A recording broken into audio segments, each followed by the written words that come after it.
este draft ha sido como una especie de rareza en el sentido de que hubo más sorprendidos que sorpresas, Miguel. Sí, sí, sí. Mira, siempre que se da el draft es un tema bien interesante, Henry, porque el draft tiene una connotación que va más allá de lo que uno desde afuera puede palpar. Se dice siempre que en el draft entran muchos elementos que tal vez le enseñan a la gente que va subiendo de este nivel universitario al tema profesional, que no todo es como parece ser. Tú puedes ser un excelente atleta, tú puedes ser un excelente jugador a nivel universitario, pero los equipos de fútbol americano tienen scouts, tienen gente especializada, tienen gente que conoce de perfiles, conoce de lo que es el mismo manejo del jugador como tal, conoce de limitantes, de virtudes, de aciertos, desaciertos, y estos señores que se encargan de evaluar a la persona lo hacen como un todo. Y es por eso que muchas veces a la gente se le olvida que no solamente el talento es lo que te va a hacer llegar al otro nivel. Fíjate, si tú te pones a pensar en un contexto deportivo, si yo no mal calculo, hay más de 100 universidades en primera división de Estados Unidos y cada equipo tiene por lo menos 55 jugadores. O sea, si tú llevas eso a un plano de cantidad de jugadores a nivel nacional que cada año están jugando en las categorías más altas del fútbol americano de Estados Unidos, considera que solamente 257 personas van a ser seleccionadas. O sea, imagínate el nivel de rigidez que hay para con los equipos poder elegir el talento. Y ojo, y esto viene porque tú puedes seleccionar jugadores de muy buen talento, pero con muy mala actitud. Tú puedes seleccionar personas que son jugadores promedios, pero que son jugadores que son considerados por sus coaches desde niños como jugadores de equipo, que ellos prefieren sacrificar sus virtudes personales, sus números, sus estadísticas por el bien común del equipo y juegan para el equipo. Entonces, esto va muy de la mano con el tema de qué es lo que tú buscas construir. Pues cuando buscas construir algo, ¿en base a qué lo haces? ¿Al individuo o al talento? Antes que nada, el draft de la NFL, que es muy parecido al draft de la NBA, se alimentan de lo que son estas ligas universitarias, todas que están bajo el paraguas de la Sí, NCAA, correcto. ¿correcto? Sí, correcto. Mira, Estos son jugadores que están cursando una carrera de estudios, todavía no son profesionales y llega un momento todos los años donde se les hace estas rondas donde los equipos precisamente deciden si los agarran o no los agarran. mira, el deporte universitario en Estados Unidos tiene tantas connotaciones y ha tenido tantos cambios recientes que a veces es bastante complejo tratar de entenderlas todas a la vez.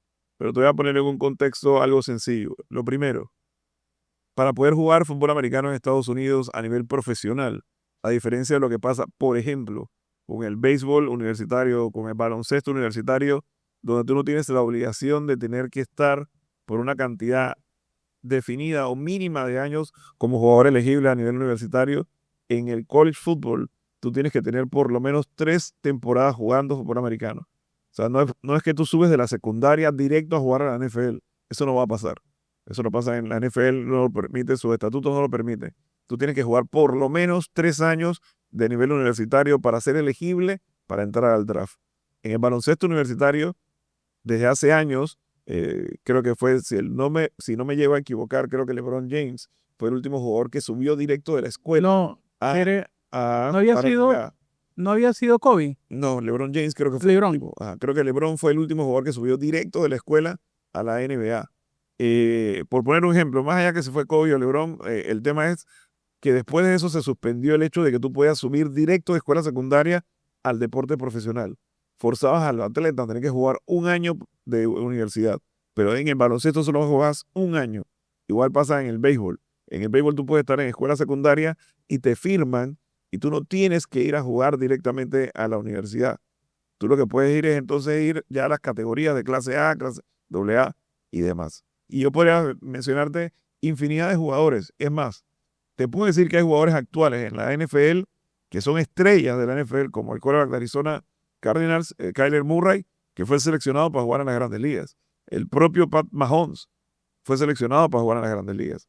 Baker Mayfield fue seleccionado también para jugar béisbol. Entonces, muchos de estos atletas tienen esa dualidad o esa capacidad de jugar en dos disciplinas. En el caso de fútbol americano, es bien extraño, pero no deja de ser interesante, jugadores que también tengan esa capacidad.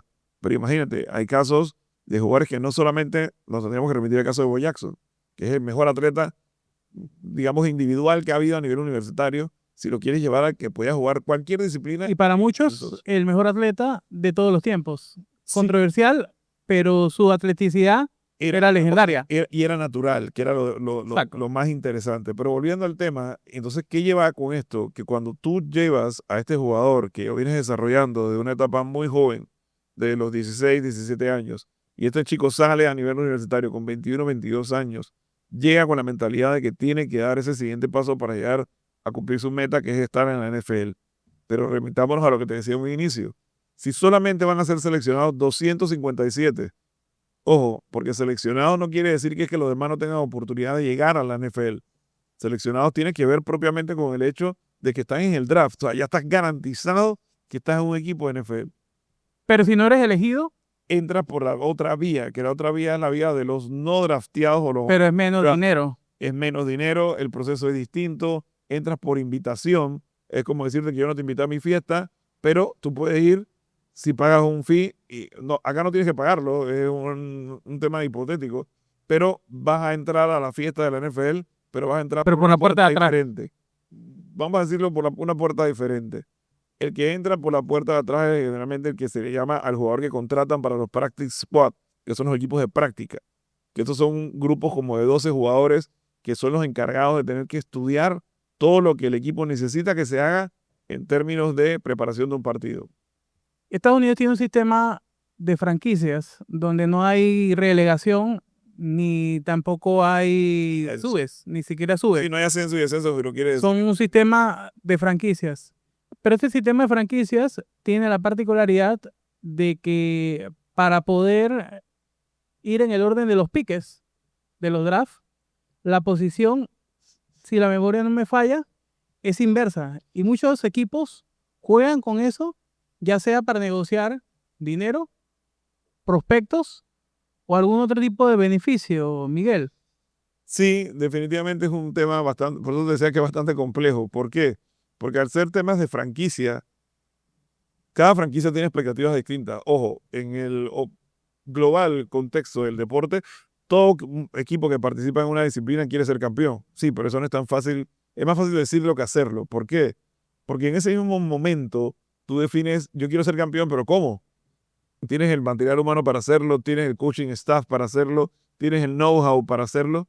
Por eso que tú ves que hay franquicias que a pesar de todo lo que invierten, me voy a repetir a una de las franquicias más exitosas del deporte como tal, Dallas Cowboys. La última vez que Dallas ganó algo fue en 1997, si no me equivoco. Imagínate cuántos años han pasado para que los Dallas Cowboys no hayan ganado. ¿Qué pasó en la reciente Serie Mundial del Béisbol? La gente decía, ahora sí los Yankees de Nueva York van a volver a ser los Yankees. Los Yankees tienen, también nos tendríamos que ir a investigar desde cuándo los Yankees no ganan. Pero no por eso dejan de ser franquicias que invierten, que su estructura es una estructura muy bien definida, que tienen claro exactamente qué es lo que quieren lograr. Pero muchas veces lo que sucede es que cuando los dueños tienen el control de todas las decisiones, el equipo no fluye, porque el dueño tiene una forma de verlo en base a su necesidad, distinta a la que puede ser la del gerente general, distinta a la que puede ser del coach, distinta a lo que pueden ser todos los asesores que tengan, y como es el dueño, por encima de tu decisión, va a ir lo que yo quiero hacerlo. De 2009, los New York Yankees no ganan una Imagínate. serie mundial. Ahora, siempre se ha criticado a aquellos que son ajenos a lo que son estas ligas, el hecho de que no tengan relegación. Pero Miguel, el mejor fútbol americano del mundo se juega en Estados Unidos. El mejor baloncesto del mundo se juega en Estados Unidos. El mejor béisbol del mundo se juega en Estados Unidos. Y estas son las tres son ligas que no tienen relegación. Lo que pasa es que ahí entra un tema muy sensible, porque voy a ponerle un ejemplo muy puntual. Estos son deportes que con el tiempo se han ido expandiendo, pero ¿dónde nace, por ejemplo, dónde nace el baloncesto? Nace en Estados Unidos producto de un coach, Naismith, el coach Naismith, que era un profesor precisamente de educación física canadiense, que daba clases en Estados Unidos, y él inventa el baloncesto. ¿Dónde nace el fútbol americano? Precisamente en Estados Unidos. ¿Dónde nace el béisbol? En Estados Unidos. Pero si te vas a llevar esto a un contexto global, recordemos que, por ejemplo, Estados Unidos no es el campeón del béisbol a nivel de Correcto. competencias internacionales, es Japón. Entonces, cuando tú escuchas a la gente decir que no, que el béisbol de las grandes ligas es el mejor béisbol del mundo, puede ser el mejor béisbol del mundo desde el punto de vista del marketing, de la expectativa, de los jugadores, pero el nivel de béisbol de Japón no deja de ser distinto. Lo que pasa es que Japón, América. O sea, lo vemos siempre desde el punto de vista de que lo que pasa acá en este lado de Occidente opaca lo que pasa en Oriente. Entonces, en esa matriz de decisiones, hoy día tendríamos que decirlo que el béisbol ha cambiado, al igual que está cambiando el baloncesto. Ya lo hemos explicado. Por ejemplo, los mejores jugadores de baloncesto hoy en la NBA, ninguno es gringo, ninguno es americano. Correcto. Todos son jugadores europeos y canadienses. Que ha Entonces, sido muchas veces el caso con el béisbol también. ¿qué pasa Muchos de hoy día? los... ¿Quién es el mejor jugador de béisbol que hay en las grandes ligas? Shohei Ohtani. Entonces, ¿de dónde es Shohei Ohtani? De Japón. Shohei Ohtani es el MVP del clásico o de la serie de, no sé cómo le dicen a esto, cómo le dicen al béisbol, porque no puede ser la serie mundial, porque la serie mundial es lo que dice directamente el clásico de béisbol. Lo que le Correcto. dicen ahora, porque no le puede decir serie mundial porque es el nombre que usan los americanos para decir que su liga es la mejor de todas. Entonces, por eso te digo, es diferente. O sea, yo creo que es un tema más de marketing que de otra cosa. En el caso de estos tipos de ligas que no tienen relegación, creo que la NHL también funciona así. Sí, es que ningún deporte de franquicia en Estados Unidos opera como con ascenso y Ni descenso. siquiera la MLS, No, correcto. y por eso que hoy día la USL que va a crear este primer modelo para competirle directamente a la MLS viene con este modelo del fútbol mundial, donde va a haber ascenso y descenso. Eso va a crear también una competencia más alta. ¿Por qué?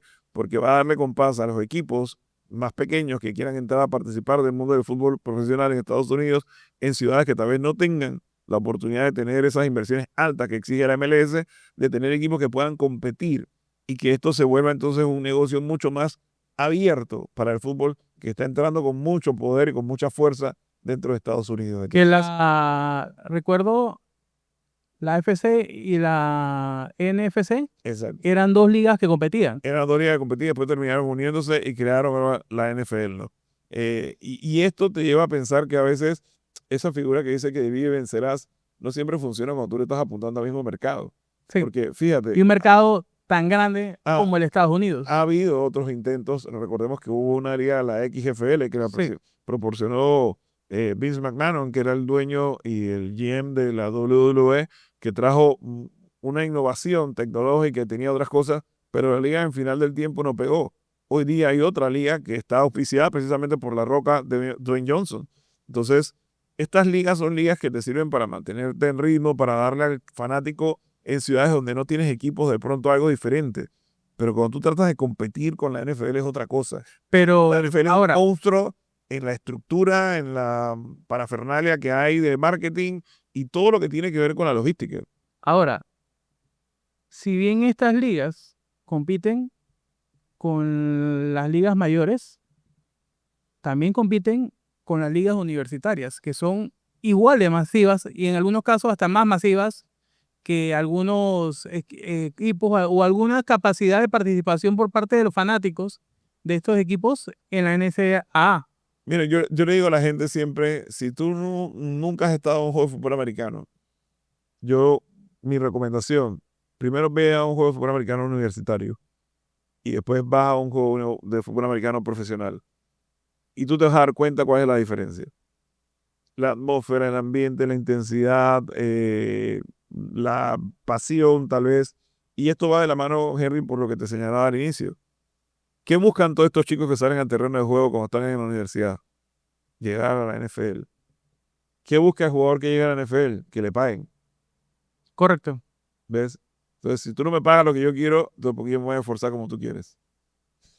Ese es uno de los primeros antagonismos que hay directamente Y es la pelea que, de hecho, habíamos conversado eso hace un par de años por parte de los derechos de los jugadores de la NCAA. y por eso que te lo decía que hay tantas variantes al día de hoy con relación a lo que era antes el deporte.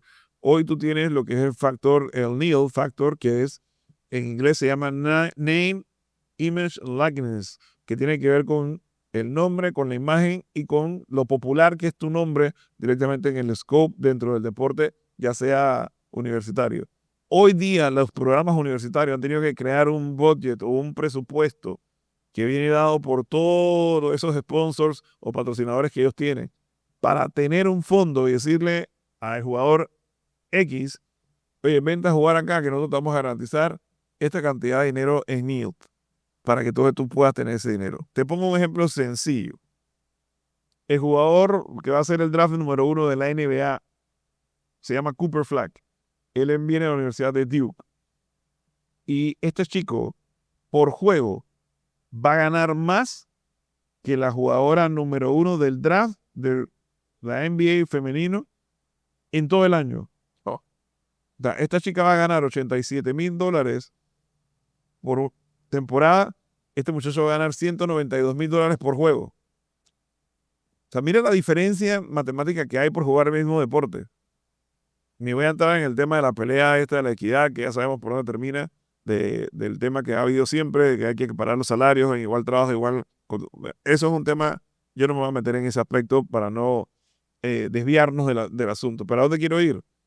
Esto viene siendo porque este chico, si él decidía quedarse a jugar un segundo año, pues jugador de primer año universitario nada más, si él decidía quedarse un año más en la Universidad de Duke, él le iban a tener que pagar, creo que era $6.2 millones en NIL para poder mantenerlo en Duke.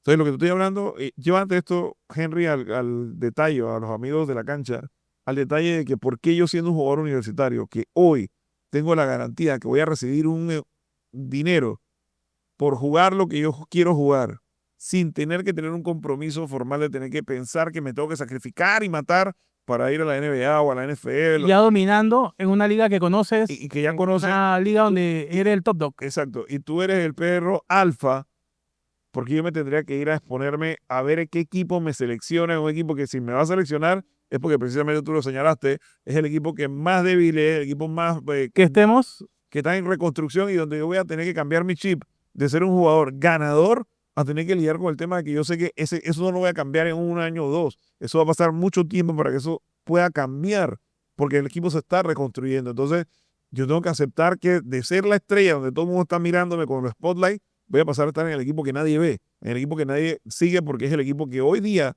está de último. pero tiene el primer pick. A eso voy, pero tiene el primer pique, pero muchas veces la pregunta es, ¿y de qué me sirve el primer pique si esto no es un juego individual? El primer pique me puede ayudar, sí, pero para poder hacer que el primer pique, su trabajo se vea reflejado, tú tienes que hacer muchos cambios, porque va a depender de quién es el primer pique. Pero, por ejemplo, en el caso de Cooper Flag, él tiene garantizado ese nido en el equipo este, Sí, o el signing de ese primer pique, y es que el signing el salario, cuando tú eres el primer pique en la NBA, tú tienes, creo que si no me equivoco, creo que son $6.8 millones que es garantizados. similar a NIA.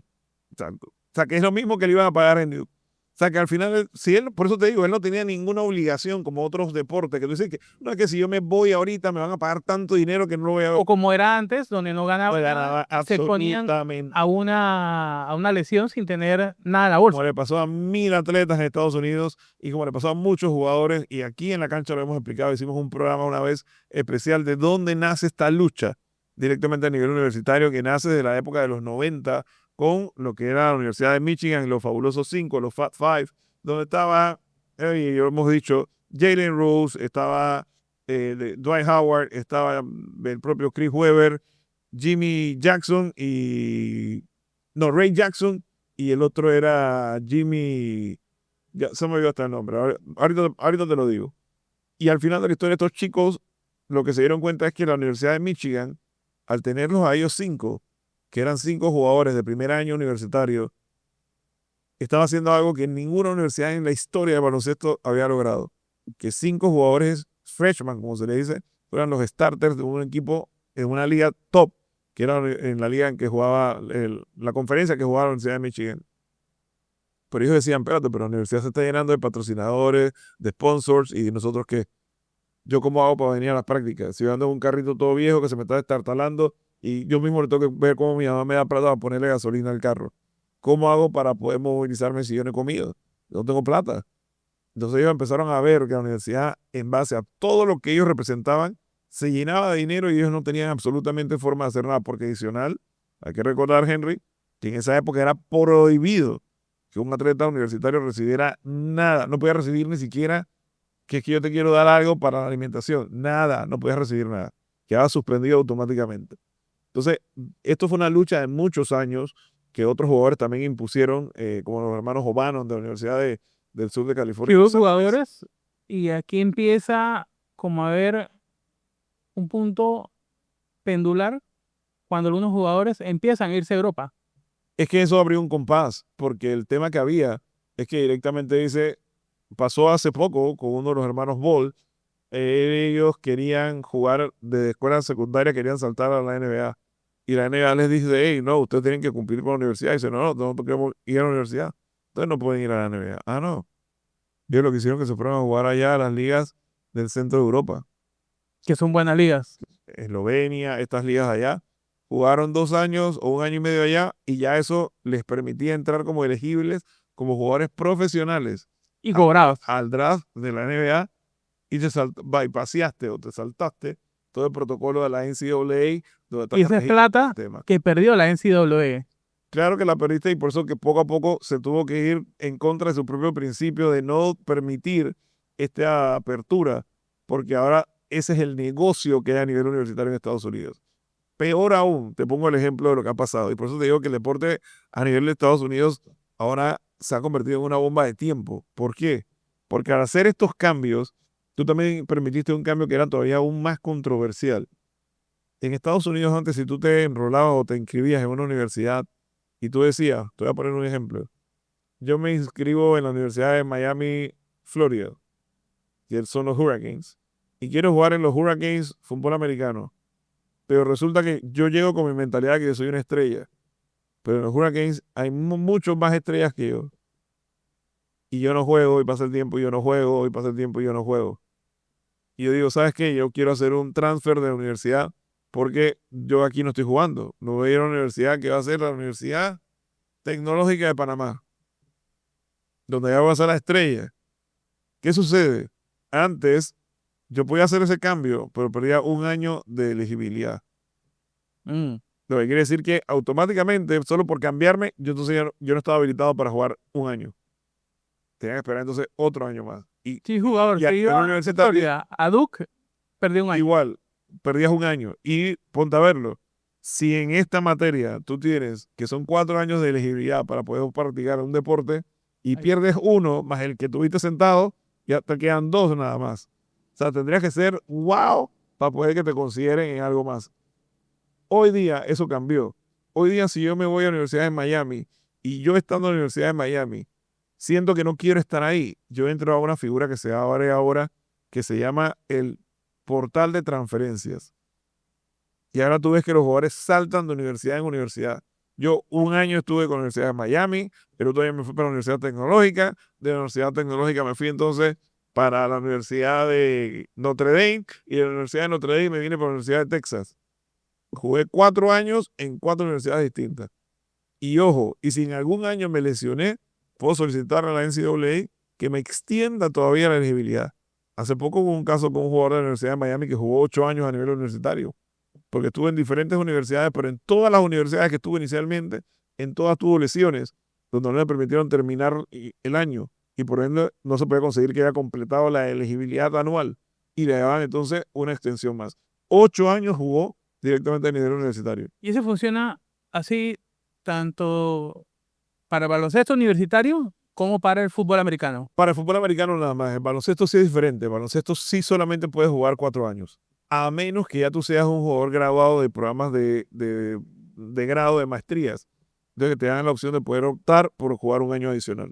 En el caso del draft, y ya entrando sí ya en lo que aconteció estos últimos días, el draft no se da un solo día, se No, dan varios días. el Y en draft, estos varios días, no solamente está obviamente el espectáculo y hay jugadores que hasta contratan lugares como para hacer unos watch parties, unos call parties, unas fiestas llamadas. Eh, Aquí la pregunta es, ¿cuántos días es esto, Miguel? 3 ¿Cómo días. funciona? Mira, todas las ciudades que son elegidas, este año fue la ciudad de Green Bay, elegida para ser la que iba a ser el host del draft. La ciudad se convierte obviamente como si fuera un estadio inmenso, donde va a haber mil activaciones, va a haber muchas actividades relacionadas al fútbol americano. Esto empieza el jueves. El jueves es el día que empieza, por lo menos el draft reciente terminó el jueves pasado. Fue el draft donde, Fue el 24 al 27, si la memoria no me exacto, falla. fue jueves, se seleccionan los primeros 32 jugadores, es la primera ronda. El sábado seleccionan las rondas 2 y 3 y el domingo se seleccionan ya las últimas rondas, que son de la 4 a la 7. Son 257 jugadores que van a ser seleccionados. Y siempre hay un jugador que entra. El draft número 57, 257, se le ha puesto el eslogan de ser Mr. Irrelevant, porque es el último que entra por la vía del draft. Hay jugadores que han sido Mr. Irrelevant y se han convertido en jugadores muy importantes dentro de sus equipos. Un caso, Brock Purdy, el quarterback de los San Francisco 49ers. Él hace un par de años fue Mr. Irrelevant. Y mira dónde está Brock Purdy Sí, hoy. y no necesariamente estar en las primeras rondas te Te garantiza éxito en tu carrera. Para muestra un botón, el caso, siempre se habla o se toma un ejemplo muy palpable, que es el caso del propio Tom Brady.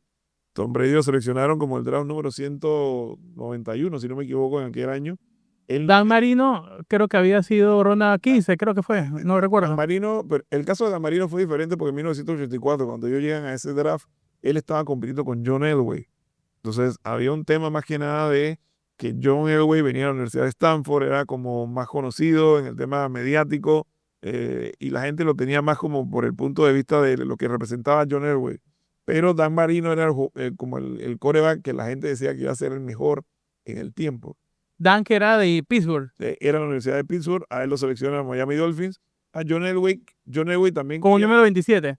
John Elway quería venir con una exigencia de que no quería que estos equipos X, Y, Z lo seleccionaran. Entonces, cuando los jugadores llegan así, le pasa algo muy parecido a lo que sucedió en años recientes con el caso de Eli Manning, el hermano de Peyton Manning. Eli Manning lo seleccionan los San Diego Chargers, pero él no quería jugar en ese equipo, o su papá no quería que jugara en ese equipo. Y al final hicieron todos los malabares posibles para que entonces lo transfirieran al equipo de los New York Giants. En su caso, el que llegó al equipo de los Chargers fue entonces, en su momento, el quarterback de la Universidad de North Carolina State, que jugó muchísimos años y fue precisamente uno de los mejores quarterbacks de la NFL en ese sentido. Y tú te das cuenta, ese era Phil Rivers, y tú te das cuenta que esto es muy cambiante, porque yo puedo llegar por diferentes opciones a un equipo, como puedo llegar también siendo el draft número 1, y aún así el equipo no pasa absolutamente nada. Te puedo poner 1000 ejemplos. Sí, dicen que el trade este de Manning por el de Rivers es probablemente el más significativo de la historia. El trade Claro, más significativo de la por el historia. impacto que tuvo, porque obviamente los Giants quedaron campeones con Eli Manning del Super Bowl. Los Chargers nunca llegaron a ser campeones. Pero pero Phil Rivers fue uno de los mejores mariscales de campo que ha habido en la historia de la NFL. Y se convirtió también en un jugador franquicia y un jugador de los más difíciles de lidiar, porque era una persona que tenía un carácter y una personalidad muy, muy difícil dentro de la cancha. Porque estos jugadores que le gusta hablar y te gusta decirte cosas y provocarte, entonces era una persona que sabía cómo meterse en tu cabeza, ¿no? Pero volviendo al tema del draft, Henry, yo creo que sí. Hoy día estamos viendo que la NFL ha tratado de hacer de esto un evento magno, o sea, a nivel mundial, macro, y directamente cada día van ampliando esa plataforma en el sentido de que se convierte en algo muy inmediato, es como una fiesta gigante. De hecho, se habló mucho acerca de qué tanto la NFL en branding intentó como mostrar más su presencia de que este era un evento donde la NFL, perdón, estaba involucrado. Es que cada día, ponte a verlo, el mundo nos exige y nos lleva a pensar que la globalización tiene que ver con la inmediatez. Entonces, ¿tú cómo haces? Fíjate lo que ha hecho la NFL pensando precisamente en esa globalización. Ellos han abierto campamentos de desarrollo en África, campamentos de desarrollo en Asia, donde están buscando talento de diferentes magnitudes. En Europa también. Similar a lo que Esto, hace la MLB aquí en Latinoamérica. exacto. Y es precisamente el mismo concepto. ¿Cómo yo puedo crecer? Ampliando el scope. En vez de estar buscando en el mismo mercado, vamos a buscar afuera. Porque a la larga, eso también permite que entonces haya más gente que se involucre. Si te vas a dar cuenta, y lo vas a ver en el calendario de este año, del año que va a empezar ahora en septiembre, te vas a dar cuenta que hay casi 8 juegos planificados fuera de los Estados Unidos, donde van a estar jugando por primera vez en Madrid, vas a estar jugando en Alemania, vas a estar jugando en Inglaterra, vas a estar jugando nuevamente en Brasil. O sea, vas a regresar a mercados donde hoy día antes no pasaba eso. Porque la NFL se ha dado cuenta que como es un deporte tan visto, puede llegar entonces a tocar esas puertas de esos mercados para poder, ¿por qué no? Mañana pensar que tú puedas ya incluir en el calendario regular de todas las franquicias partidos internacionales. Y eso te permite tener más fanáticos, más patrocinadores, más, digamos así, más revenue en base a lo que es el objetivo final, que es el negocio del fútbol americano, ¿no? Quien fue obviamente noticia fue el caso de Cameron Ward, quien fue, y ya entrando en el draft mismo, quien fue el primer pique. Sí, Cameron Ward fue tomado por Tennessee, Miguel. los Tennessee Titans. ¿Qué me puedes decir de Cameron Ward? Mira, Juega mariscal de campo. sí, pero Cameron Ward tiene una historia bien interesante porque él es de estos jugadores que viene a través de la figura que te acabo de mencionar de Transfer Portal, porque él estuvo jugando en la Universidad de Houston por varios años. Y su último año, él decidió entonces entrar al Transfer Portal y se fue a la Universidad de Miami Hurricanes. Y con los Hurricanes llegó a ser Barcas como el mariscal de campo con más anotaciones registradas en un año calendario. Esto que lo llevó a él a estar compitiendo por ser el jugador más valioso del país, por el Heisman Trophy. Pero él quedó quinto en la votación del Heisman Trophy. Lo curioso, y por eso te lo digo, es que dentro de esos otros 4 competidores había 2 mariscales de campo que también estaban compitiendo junto con él. Entonces, ¿cómo es posible que estos mariscales de campo que tuvieron mayor puntuación para hacer la votación de jugador más valioso del año terminaron por debajo de ti en lo que era directamente la elección para el pique número 1? Y es lo que te explicaba al inicio. Entran muchos análisis que no tienen que ver con la percepción que puede tener la prensa, y es la que vota por este premio, a diferencia de lo que hacen los scouts de la NFL. Por eso yo te digo, esto es como cuando tú lo quieres comparar, Henry, y yo sé que esto es un tema muy sensible para la gente, el tema del Balón de Oro a nivel del fútbol. El Balón de Oro a nivel del fútbol lo vota la prensa, ¿ves? O sea, la prensa puede tener una percepción de quién es el mejor jugador, pero el mejor jugador lo pueden saber los que están o sea, los que participan en la disciplina, los Y los que futbolistas. les va a tocar Exacto. soltar el billete. Entonces, pasa lo mismo con el Heisman Trophy. El Heisman Trophy es una votación de la prensa, pero no de especialistas y analistas de fútbol americano, como vienen a ser los scouts o los coaches o los asesores que vienen siendo generalmente exjugadores. Entonces, Cameron Ward, o Cam Ward, como se conoce, es un mariscal de campo muy versátil, que tiene la capacidad de poder anotar rápido, le gusta una ofensa muy rápida, tiene un buen brazo, tira duro, tiene movilidad. Tal vez una de las cosas que le juega en contra es que no es un mariscal de campo muy grande físicamente. Hoy día en la NFL ese es un tema, ¿no? Sí, que también es el mismo caso, por ejemplo, con el segundo pique, que es Travis Hunter, quien, te digo, es un poco más alto que yo, y yo soy bajo para un estándar de NFL. Travis Hunter, quien fue elegido segundo, en este caso por Jacksonville, Y Travis Hunter fue el Heisman Trophy. pero Travis Hunter siempre se habló de su versatilidad. O sea, Él juega ofensa y defensa. por eso. Algo que la última vez que lo vi fue en Charles Woodson, que era un quarterback, un defensive back de la Universidad de Michigan, y también en Jabril Peppers, también que era de la Universidad de Michigan. Estos jugadores tienen una versatilidad distinta porque fíjate, si tú buscas en el historial de este chico, Travis Hunter, él jugaba casi el 90% de las jugadas totales del equipo en un partido de college. O sea, que quiere decir que jugaba tanto en ofensa como en defensa. Imagínate las condiciones Ya- físicas que tú tienes que Y tener. a Hunter que le decía el Shohei Ohtani del fútbol americano. Así es. Entonces, este chico, que es un chico muy talentoso, con mucha capacidad, va a llegar a una franquicia que necesita ese tipo de jugadores y que curiosamente, en el 2021, Jacksonville seleccionó el draft número 1, que es Trevor Lawrence, que es el mariscal de campo, y Jacksonville aún así, mira, te han pasado 4 años, no ha podido salir de ese sitial en el que está peleando por tratar de ser un equipo competitivo. Lo que tú me preguntabas al inicio, ¿qué tan importante viene a ser la selección número 1? Es que va a ser importante desde el punto de vista de marketing, desde el punto de vista para la franquicia, desde el punto de vista de reestructurar el equipo.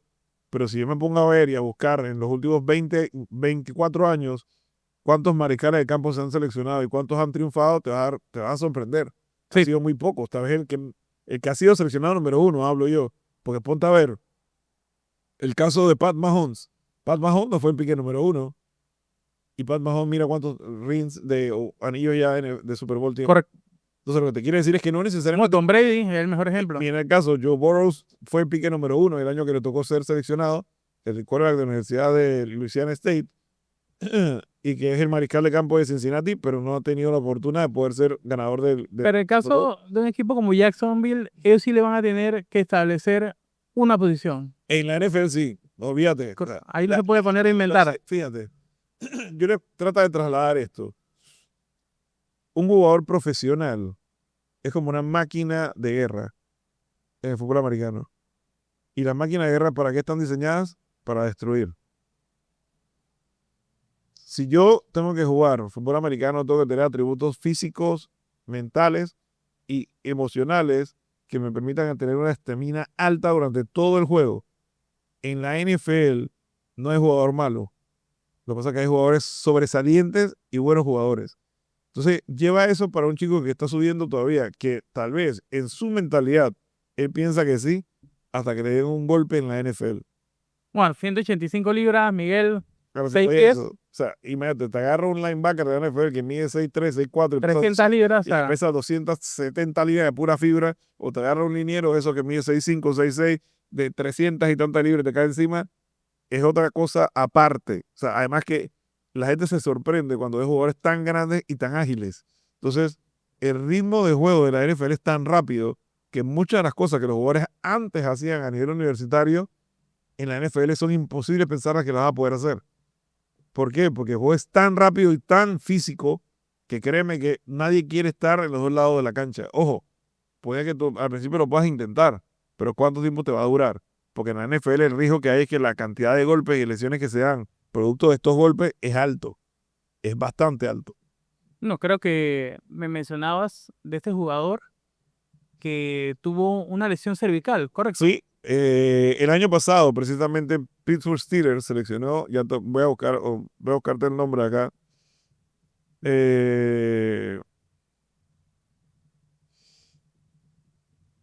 Él tuvo una lesión en el último partido de pretemporada del año pasado, en el cuello. Y esta temporada, iba a ser su segundo año, iba a ser su segundo año. Eh, Te voy a conseguir el nombre, aquí lo tengo. Este es el caso de Ryan Watts. Ryan Watts. Ryan Watts, así es. Ryan Watts fue un jugador que era cornerback, era esquinero, como le dicen acá los amigos mexicanos, esquineros. Un saludo para él de la comunidad mexicana. Y él tuvo en el último partido de pretemporada del año pasado un golpe en el cuello. Eso le dio como un síndrome de latigazo, pero después de ese episodio, a él le tuvieron que hacer varios exámenes y terminaron decidiendo que lo mejor era operarlo. Él estuvo todo el año pasado siendo observado y evaluado. Y ahora que terminó ya el periodo de la evaluación, se determinó que hay un riesgo muy alto si este chico intenta volver a jugar. Entonces, ¿qué sucede con eso? Se tuvo que sentar, obviamente, el agente, la parte del equipo, la parte médica del club, en este caso los Pittsburgh Steelers, para poder llegar a una decisión común y en consenso. Y se definió que lo más importante era salvaguardar la integridad de la persona y por ende, entonces, se iba a evitar que él pudiera siguiendo ser parte del equipo de los Pittsburgh Steelers y se le estaba dejando en libertad. con la condición de que no puede volver a jugar fútbol americano más. Wow. Y en este caso, entonces, la franquicia de los Pittsburgh Steelers va a hacerse cargo de todos los gastos y todo lo demás que tiene que ver con lo que viene a partir de ahora. Porque, claro, volvemos a este escenario. No por gusto te acaban de picar. Esto fue en el 2024, el draft del año pasado. Y Tu esto sueño de toda la, claro, tu sueño de toda la vida, llegar a un equipo de fútbol americano profesional. Y resulta que automáticamente te lesionas en el último partido de pretemporada. Ni siquiera tuviste la oportunidad de jugar nunca a nivel profesional. Pudiste entrenar, pero no pudiste jugar. Y wow. ahora te ponen en ese escenario, oye, ¿qué va a pasar? O decides seguir jugando y te puedes quedar cuadrapléjico el resto de tu vida, o sencillamente te dedicas a otra cosa. No, ningún equipo se va a arriesgar tampoco Y por a eso te digo, con la liability. y en ese tipo de liability, tú sabes que también está la Asociación de Jugadores de Fútbol Americano y dentro de todo lo demás, que es una batalla que ha tenido la NFL año tras año, producto de todos estos detalles y demandas que ha sufrido, que no le conviene y tampoco es de buena manera visto que tú promuevas el hecho de exponer la vida de un jugador por encima del deporte. Y esto es lo mismo que le pasó al chico Hamlin del equipo de Buffalo. Lamar Hamlin, hay que recordar que hace 2 años se desplomó en pleno partido por un problema en el corazón, luego de un golpe. Y él estuvo mucho tiempo sin jugar y el año pasado regresó a jugar ya de forma regular. Pero te das cuenta que todos los jugadores de la NFL están expuestos a este tipo de situaciones. Regresando al draft en sí, se habla de que el gran ganador de este draft 2025 fue Nueva Inglaterra. Nueva Inglaterra, quien quedan con 3 selecciones, Miguel. Drake May, el tackle Will Campbell y ellos tienen el corredor Trayvon Henderson, creo que es el nombre, y Kyle Williams. Todos estos tienen el potencial de competir desde el día 1. Sí, en equipos como, en el caso de lo que hablábamos, en equipos como los Patriots, que de ser una franquicia muy, muy, muy fuerte con Tom Brady, después de la salida de Tom Brady ha caído en un bache y que ha tenido que buscar la manera de reconstruirse. Este es el cambio que estaban esperando ellos, traer jugadores que puedan llegar con un impacto inmediato. Claro, lo que señalo es que los equipos también se preparan para todo esto. Ellos no pretenden que nada más que los jugadores que están buscando hoy a través de la vía draft son los que le van a salvar, obviamente, por decirlo así, la temporada, sino que ellos con cierto, digamos así, avance, comienzan a hacer movimientos dentro de lo que es el mismo esquema y eso le permite entonces tener jugadores que van seleccionando de otros equipos, jugadores que llegan por la vía del canje, jugadores que llegan de diferentes formas, entonces te das cuenta que tienes, hay que decirlo, tienes muchas opciones, tienes muchas alternativas para poder decirlo. Fíjate por lo menos, yo te lo mencionaba anoche cuando estábamos conversando de esto. Los equipos de la NFL ellos hacen hasta inclusive eso, te manda una señal de que algo se hizo bien. Pero los equipos de la NFL lo que hacen es que ellos evalúan cada día del draft y le dan los términos como si fuera una nota universitaria. De A hecho, plus, A menos, A, B plus, B menos, C, y así C más, C menos. justamente, yo le tengo este orden. Patriots, A normal, sin ningún tipo de símbolo. Lo que es los Bears, los Jaguars, A-. En el caso de los Giants, B+. Titans, B, sin absolutamente nada. Al igual que los Seahawks. Los Browns, C-. Los Steelers, C, regular. En el caso de los Rams, B+. Y en el caso de Atlanta Falcons, se le dio esta calificación de deficiente, Miguel. De D. Pero Miguel, dentro de todo esto, antes que se nos vaya el tiempo, yo quisiera que me hablaras un poco acerca de lo que fue el escándalo del día. Bueno, de la jornada, por así decirlo. Dicen que ¿Te cuando gusta, no? ¿Te gusta tú que te deje caos? ensalzas, muchas veces eres tú el que queda ensalzado por otros. Y este fue el caso de lo sucedido con el hijo de Dion Sanders, Sí, Shader Sánchez. sí, Sanders. con el más grande, porque el más chico sí lo seleccionó Tampa Bay. Bueno, rapidito al final del draft. Pero Shedeur Sanders, que era precisamente compañero de Travis Hunter, del que se habló tanto durante todo el torneo pasado a nivel universitario, que él iba a tener, obviamente, iba a llegar a una buena franquicia, que se hablaba previo al partido del Bowl que jugó Colorado, que ellos, todo indicaba que iba a ser como la selección de los New York Giants. Es más, yo te contaba que él llegó a ese juego, y lo puedes buscar para que veas, el juego del Bowl donde jugó la Universidad de Colorado, con unos tacos azul con rojo. O sea, como haciendo ver que él iba a ser un New York Giants. Resulta que llega el día del draft, el jueves, donde todo el mundo está expectante, quién va a ser los primeros seleccionados, todo lo demás. Los jugadores también, obviamente, llegan con esa tensión. Primero, de saber si va a estar entre los primeros piques, pero después que no estás entre los primeros piques, para ver si te van a seleccionar. Y resulta y pasa que te das cuenta que el tiempo pasa y a ti no te llaman. Y pasa el tiempo, y pasa el tiempo, y el primer día no te llamaron. Pasa el tiempo, y el segundo día a ti no te llaman. Y te llaman precisamente el tercer día. En el caso de Shedeur, que él armó las llamadas draft parties, donde estaban todo tipo de raperos, todo tipo de celebridad de ese mundo. Pero aquí la pregunta es, Miguel, ¿crees tú que esto se hizo por desdén hacia él por parte de los equipos? Y Mira, varios ¿están los periodistas, equipos en capacidad de coordinar este tipo de acciones donde ellos eligen a un jugador y se le da la bola negra y hasta ahí, adiós? Porque cada ronda también indica mucho qué tanto te toca, ¿no? sí, pero yo creo que el caso de él puntualmente venía acompañado de varias cosas. No nos olvidemos que de quién es hijo Shedeur Sanders, de Deion Sanders, que es uno de los jugadores del Salón de la Fama de la NFL. Pero más allá de eso es el tema de que es la personalidad. Leía en un artículo que señalaba que a nivel mediático de los asesores, de los scouts de la NFL, la sensación que había dado, y por eso yo te explicaba, cuando tú eres un jugador que va a entrar por la vía del draft a la NFL, tú tienes que cumplir con unos parámetros.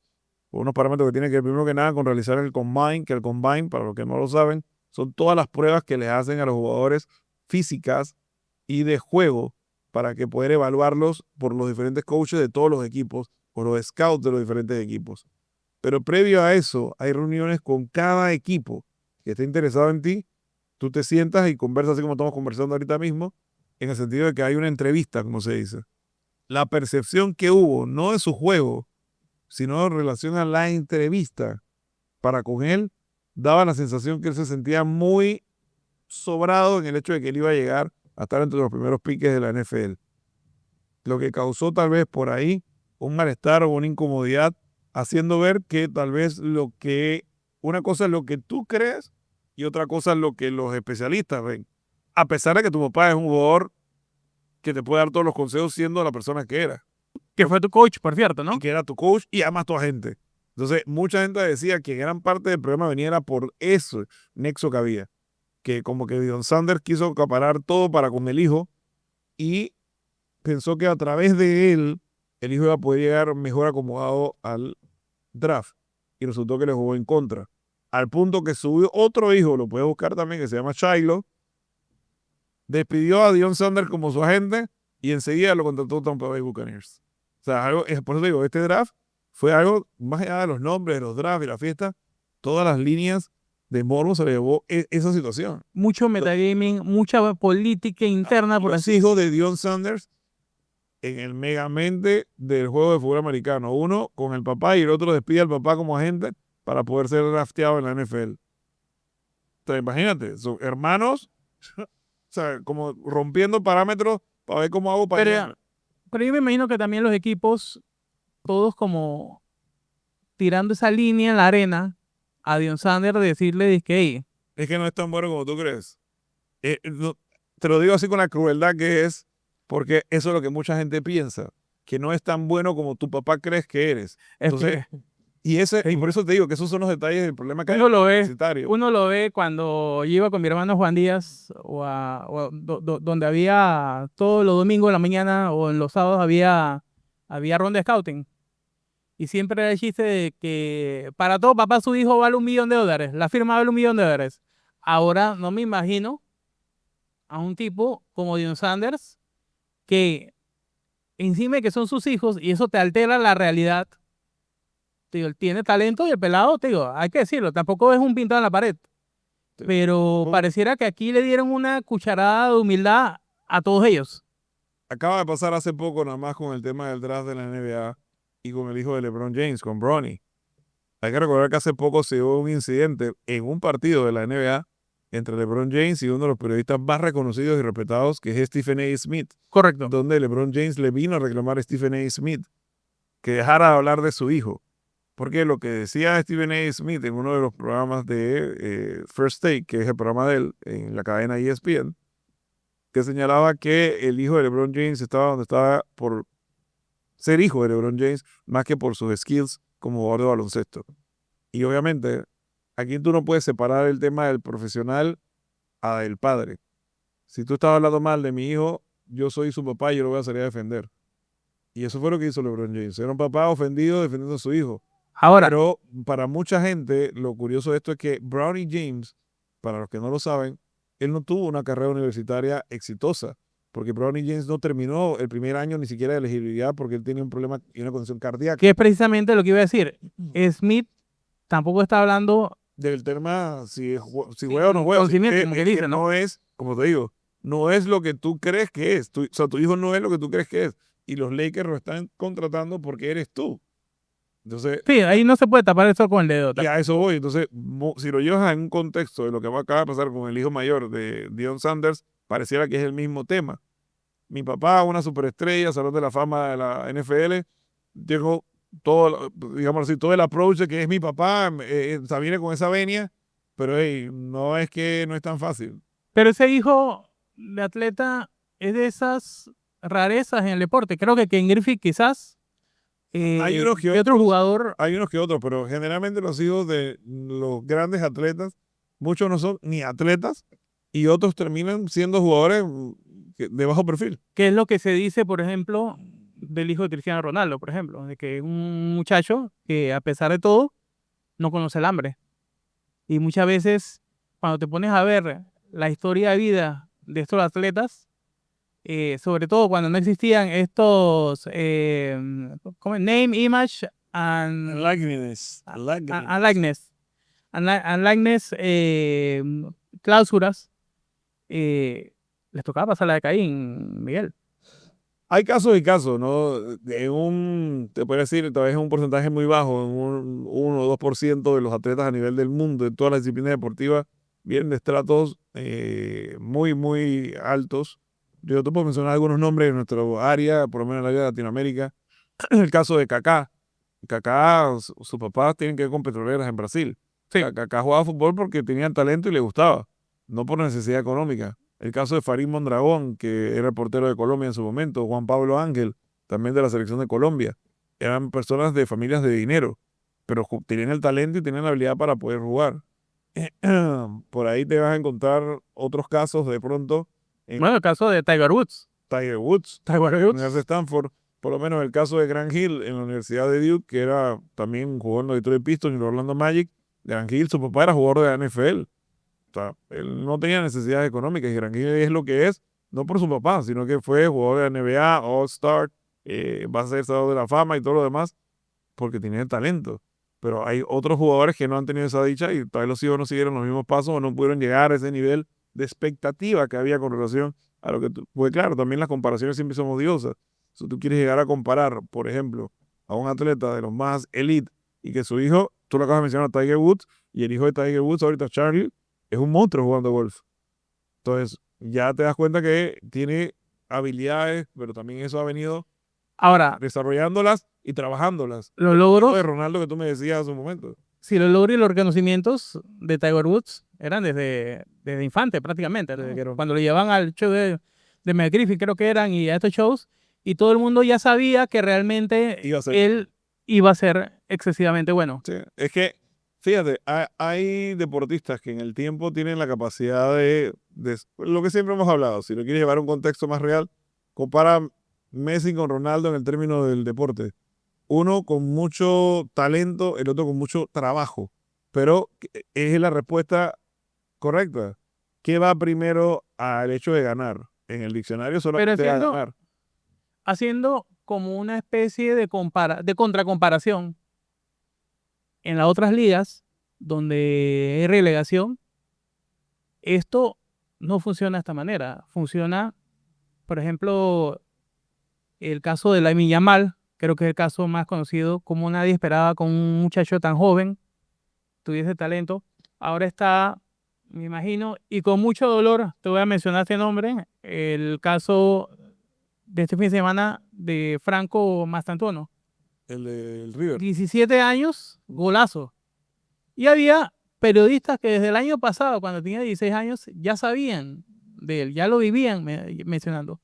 El caso de Raúl Asensio es otro caso ejemplo de que en estos otros deportes donde no existe esto del draft, donde no existe este show y toda esta parafernalia, eh, la verdad funciona diferente en el punto en que te van a dar un par de oportunidades y para contar.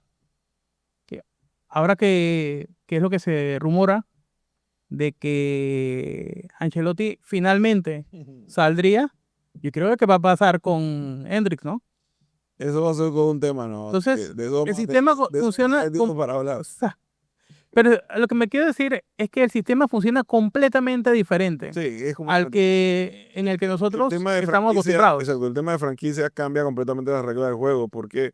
Porque las franquicias se van en base al aspecto económico, financiero, que es gran parte del problema que hay con el tema de la relegación de los ascensos y descensos.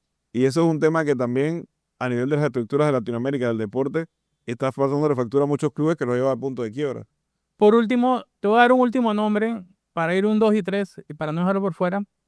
El tercer selección global. El caso de lo que es Abdul Carter. Abdul Carter es un monstruo. De la Universidad de Penn State, esa universidad está en Filadelfia. Abdul Carter fue considerado el mejor jugador defensivo del año a nivel colegial o universitario el año pasado. Es un muchacho que tiene características muy parecidas a las de Micah Parsons, la gran estrella defensiva del equipo de los Cowboys. Y se habla de que directamente Abdul Carter va a ser un jugador de impacto en la NFL desde el primer día. Claro, yo siempre lo he dicho y quienes seguimos el deporte universitario lo entendemos de esa forma, o espero que lo podamos entender de esa forma, porque hay programas universitarios, voy a mencionar algunos solo como ejemplo, la Universidad de Alabama, la Universidad de Georgia, la Universidad de Clemson, puede ser la Universidad de Louisiana State, por mencionar algunos, la Universidad de Miami, la Universidad de Florida, la de Notre Dame, la de Texas, que sus jugadores tú solamente los tienes que draftear, le pones el uniforme del equipo que lo acaba de seleccionar y ya ellos van a ir a producir a la cancha.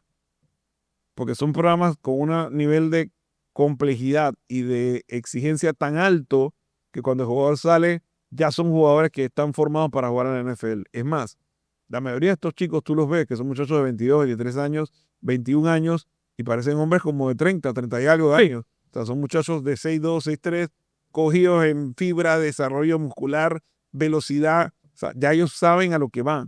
O sea, ya ellos están preparados desde muy pequeños, físicamente lo fueron desarrollando, que es parte de los cambios que uno ve en el deporte americano con relación al deporte latinoamericano. Desde que están en escuela secundaria, ellos tienen programas de pesas.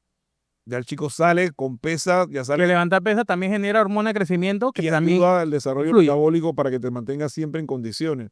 Nosotros acá no, nosotros acá lo vemos como algo todavía como un tabú, como que no, Es que siempre se dijo de que que esto es una forma de pensar muy arcaica, de que el niño antes de 16 años, si alza pesa, se queda enano. O sea, esos son tabúes, esos son cosas que no tienen una base científica, me atrevería a decir yo.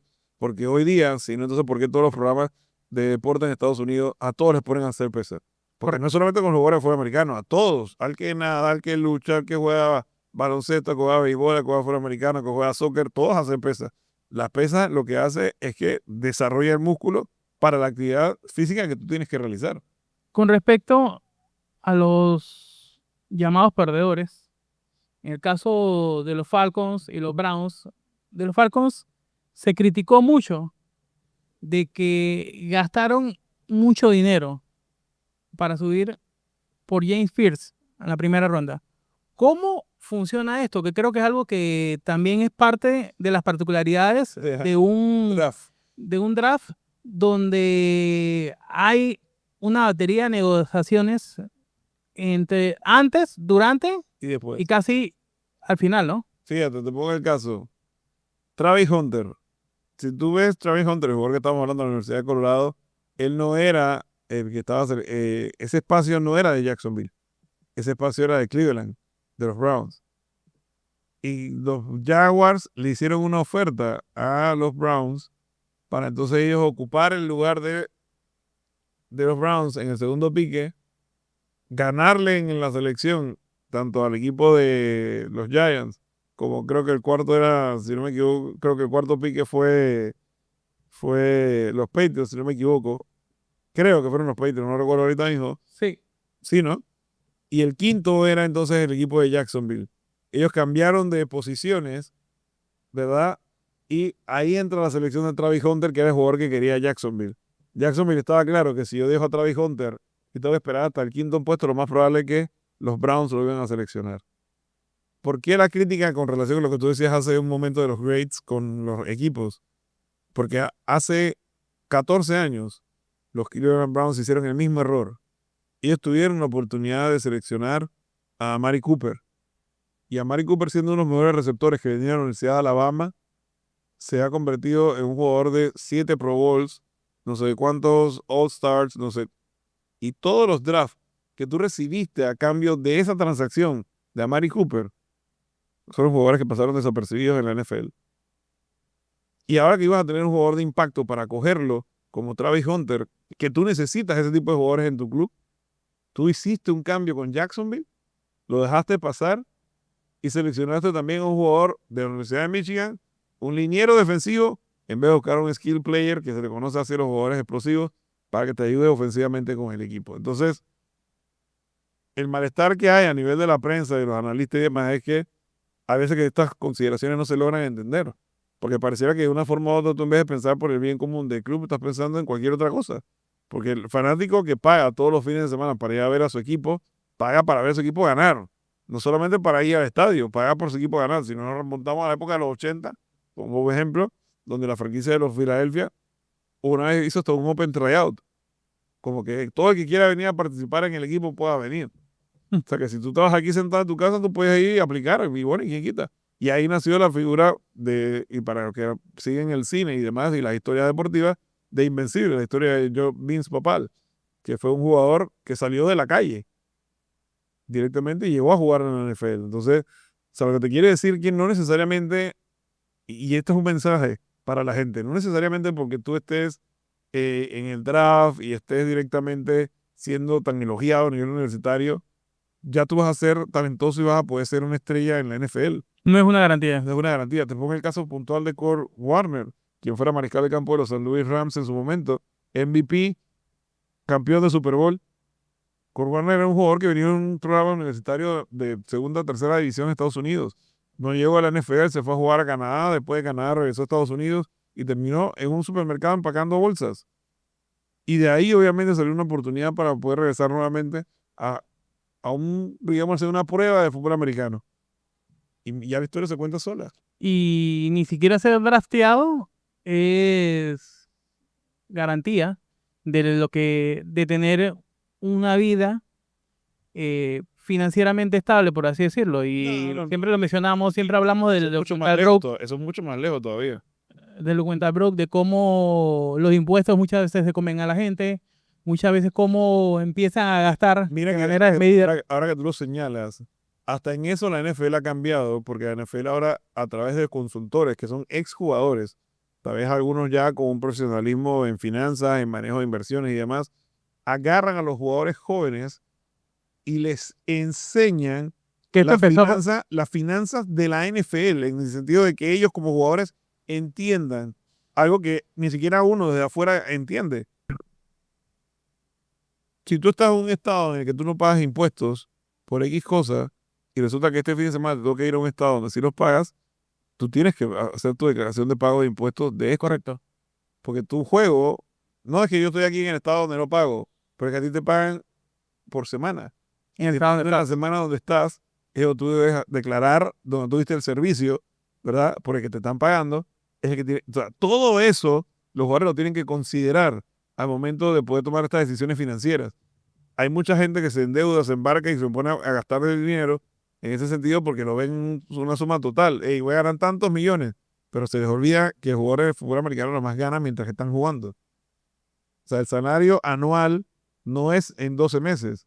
El salario anual es en los 7 meses, los 7 o 8 meses que dura el fútbol americano. Voy a tocar también un tema de que la NFL en Estados Unidos no está clasificado como una actividad deportiva, sino como una actividad de entretenimiento. Entretenimiento. Y el taxation ahí es completamente distinto también. O Diferente. sea, es distinto. Ellos lo hacen por un asunto de liability, por un asunto también de que hay mucho sport betting involucrado y quizás se presta para algunas cosas. No ha habido un escándalo grande como sucedió con el béisbol, con Pete Rose, pero la verdad que sí, siempre es curioso eso, ¿no? De que cómo Sumamente curioso. la liga más grande, deportivamente hablando, en lo que es el impacto económico, el impacto cultural y mediático en Estados Unidos, no es una liga deportiva cuando te vas a los estatutos o como está registrada con el gobierno de los Estados Unidos. Así es. Pero bueno, eso es parte de todos los cambios que tienen que ver con el deporte y bueno, y Miguel, tu opinión del draft, ¿qué te pareció al final? el draft siempre es entretenido, siempre te da sorpresas, siempre te muestra una cara diferente de lo que uno, creyéndose conocedor del deporte, puede entender porque uno no conoce la necesidad directa o real de cada club. Cada club tiene su necesidad propia, su expectativa, su estrategia. Créeme que este tema de los drafts no es una cuestión que yo llego aquí con la computadora y me siento y vamos a escoger a este. Esto empieza desde el punto de vista de analizar las necesidades del equipo, las capacidades de salario, lo que puede ser directamente el impacto que puede tener el jugador en el roster, eh, qué tanta liability o elegibilidad también le puede dar el jugador al equipo. Si es un jugador que es muy bueno, pero tiende a tener muchas lesiones. Si es un jugador que todavía le falta desarrollar más en algún aspecto. No necesariamente lo tienes que forzar para que tenga que ser ya hoy el starter. O sea, todas esas cosas entran en la suma y resta de atributos y te lleva a pensar que los drafts siempre son interesantes. ¿Concordarías conmigo de que Tory Horton de Colorado State es el caballo negro de toda esta ronda de draft? En el sentido de que es este jugador quien no ha tenido el perfil que por su talento y por su proyección a futuro debió de tener. Mira, generalmente esto es una caja de Pandora porque no necesariamente porque tú vengas a los programas más exitosos de fútbol americano quiere decir que tú eres el mejor. Hay muchos jugadores que por otros temas llegan a través de universidades de programas de perfil más bajo, pero que son excelentes atletas. Yo te pongo un ejemplo. Si yo te pregunto a ti, Henry, busca ahí en tu buscador en qué universidad estaba Jerry Rice. Y te vas a llamar una sorpresa. Jerry Rice no estaba en ninguna universidad de las top de fútbol americano en Estados Unidos. Que estaba en Mississippi Valley. Y todo el récord y todas las cuestiones que logró Jerry Rice en su carrera profesional, ¿ves? O sea, lo que te quiere decir que no importa exactamente, te lo traslado exactamente al punto de vista de baloncesto. Stephen Curry, ¿en qué universidad estaba Stephen Curry? En la Universidad de Davidson. Su hermano, Seth Curry, estaba en la Universidad de Duke, que era la universidad del programa donde están las estrellas de baloncesto.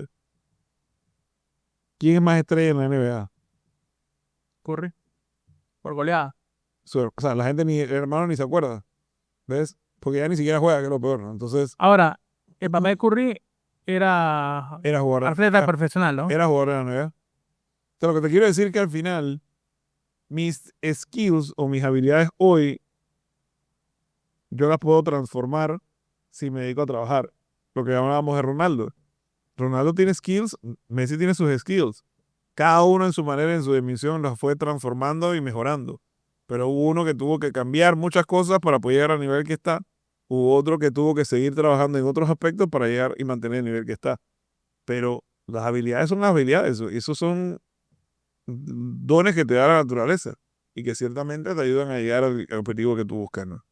Así que, bueno, con eso terminamos esta edición de lo que era el draft de la NFL. Hicimos un recorrido bastante amplio de lo que fue este draft que recién termina. Ahora que van a empezar todos estos movimientos, estos canjes, estas invitaciones para los que no fueron drafteados puedan llegar, algún jugador que estuvo medio lesionado, que no pudo participar del Combine, bueno, venga por esta vía, lo vamos a invitar.